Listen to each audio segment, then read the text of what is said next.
morning, peoples. How are we doing?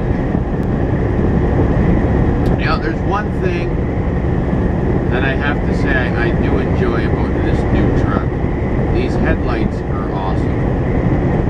They're just awesome. These are those headlights that everybody hates when you come up behind them, because these are those HIDs. And these are just the low beams. And then when I flick on the high beams, bam! Now you can really see.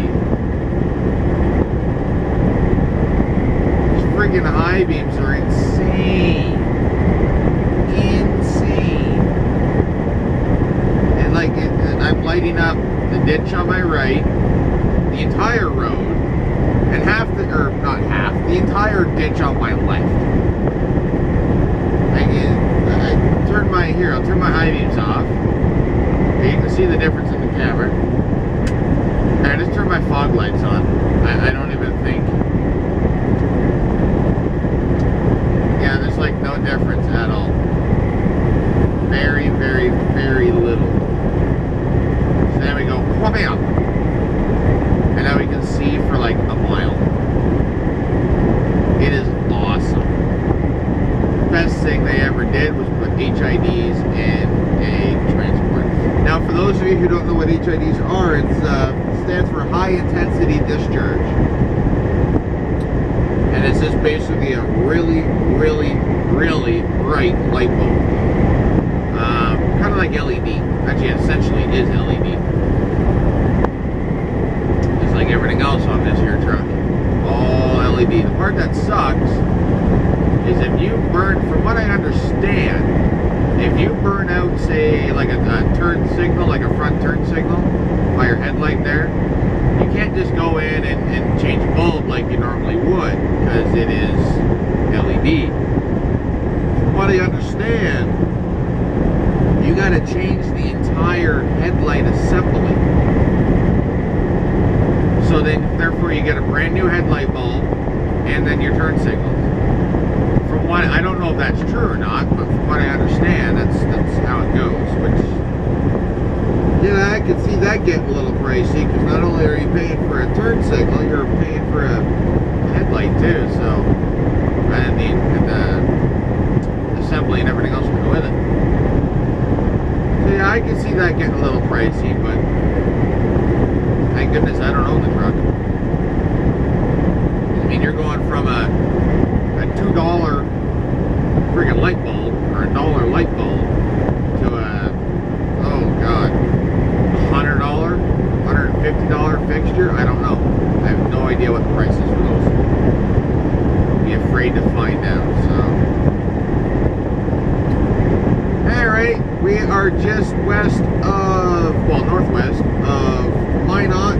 We're in Berthold, North Dakota. We got 65 miles till we make our last turn in North Dakota. So we're about 75 miles or so to the border, and then we'll be in Canada, in Saskatchewan, or the land of continuous nothing. So we will talk to you when something interesting that happens, which there probably isn't going to be anything, but we'll talk to you. I swear, I promise. Come on! Good morning, Portal. We're here in Portal, North Dakota, which is the border. The Canadian side is North Portal, Saskatchewan. I know, real original. Portal and North Portal. It's almost like Pole and North Pole. But not quite. This is a very, very, very small community. Not much here at all. I've actually walked pretty much the entire town, which took a whole half hour, I think. And the only reason why I did that is because I had to go to my broker. When I was crossing in one time, I had to go to my broker because something wasn't right. I had to go get it fixed so they could release me. And well, you gotta walk into town. Walking into town on a day like today would suck because it is bitterly cold out, but that day wasn't too bad because it was still summer-ish. It was back in September. So it wasn't too bad. It was actually very nice out. So we're just gonna, this road kind of dead ends into the border. You can't miss it. There's a lot of old stuff up here, old equipment. Well, this town's just simply old. It's an old town. It is an old town. Nice town, it's just old. There's not much here. Duty free's kind of empty. Duty free's not open yet either. So we're probably going to get sent inside, guys, because I've got more than one PARS, and they don't like it if you show up with more than one PARS. But then again, there's nobody in the lineup, so they might do me at the booth. It's a bit of a hit and miss, but we'll see you on the other side. Hey, they let us in. They didn't even do me at the booth. They sent me inside. The guy in the booth was a little grumpy. They didn't want to do me. He didn't want to do me at the booth. He said, "No, you're going inside. I want to be lazy this morning. I'm going to send you inside, and I don't want to do my job." Ooh, bounce, bounce. Well, now we're on Saskatchewan Route 39 for the next 3 hours. Booyah! Alrighty, so it's turned out to be an absolutely gorgeous day. We are in Maple Creek, Saskatchewan, just about to Alberta. Pretty close. It is, what is it now here? 2:30 in the afternoon, Windsor time. Pretty soon we'll be in Mountain Time Zone, so that'll be 12:30 local time. I haven't done much filming or anything yet today because, well, this is all I've been able to look at all day. There's nothing. Not a zip, zilch. Nothing here. It's rather, plain. I guess you could say. Rather plain. Every so often you get these pullouts up here on the right. Mr. Monarch just pulled in.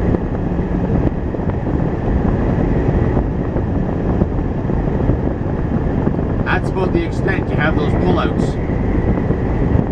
Oh yeah, and these flashing signs that say important intersection. Yes, it is really that flat down here. It's pretty flat. Oh, we got the SO truck stop here on our right. Forgot that was here. Oh, we got another 4 hours. And we will be in Calgary. 4 hours. That's it. Just 4 hours. That's also Bison's drop lot.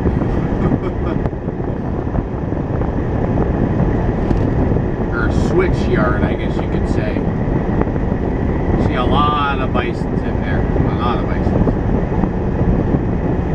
Oh well. We'll talk to you later.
Alright, so we didn't have much for a video today, so we are here at the, oh come on, white balance, come on, focus, there we go, at the Roadkill, or the Road King, whichever you prefer. There's Tim Hortons over there. I'll be seeing them in the morning for my morning coffee.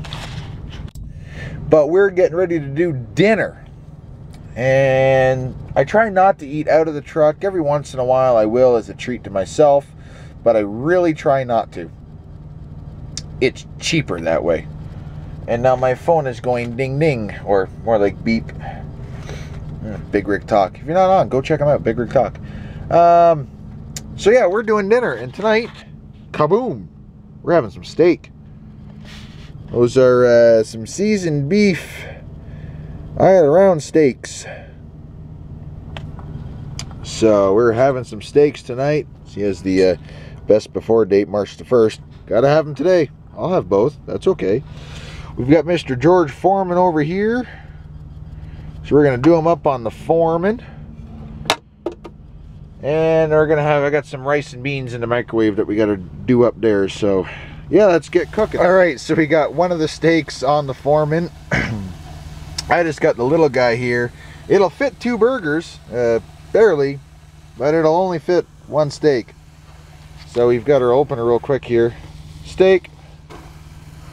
Give her a little pressure. We got our little drip tray there in the bottom. Well, it's got some stuff in it. That's good. And surprisingly enough, this guy, really easy to clean up. Surprisingly enough. So, I'm not too worried about the cleanup. It's fairly easy. Wipe her down before she cools off and everything wipes right off because it's non-stick.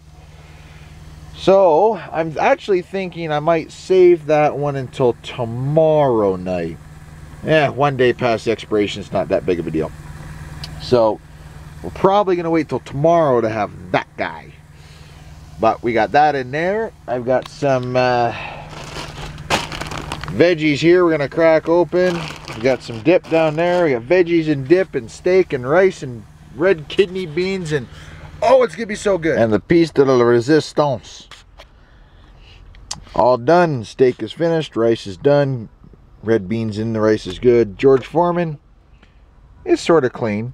The thing with the Foreman, I got to do it better in here in a little bit. The thing with the Foreman is you gotta, if there's any crusties, you got to get it while it's still hot, or they won't. Or it's not that they won't come off; they're just more difficult to come off. So I'm gonna enjoy this. We're sitting here on a reset, so tomorrow's video is gonna be whatever I ended up doing tomorrow. It's just catching up on paperwork, cleaning in the truck. So I'll think of something for tomorrow. We'll see. Talk to you later, guys.